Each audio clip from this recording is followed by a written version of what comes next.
Okay, hello everyone.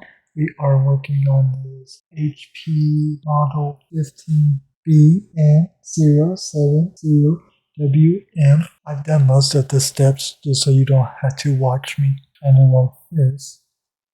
Covering this section, just go ahead and take this off, and there's going to be 2 screws on both sides.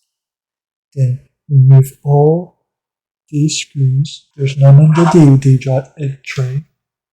But there's going to be 2 screws right where the battery is. You'll open the laptop, pry it from the keyboard very carefully so you don't break it. And once you do that, if you remove this screw, this screw, this screw, this screw, and this screw up here, this piece will just come off, and this is where the CPU is. I just replaced the thermal paste. I just haven't pressed this plate down yet. The only other issue he has is the DVD drive. That's all we're going to do.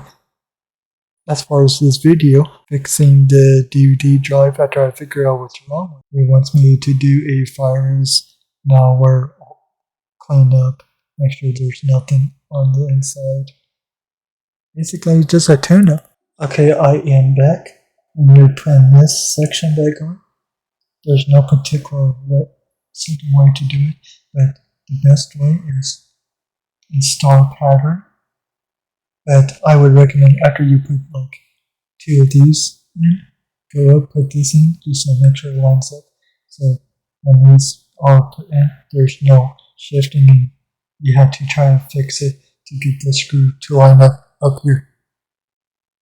And once this screws, you might have to move the cord because it's got coordinate something like that. Just toss it out of the way and unscrew it.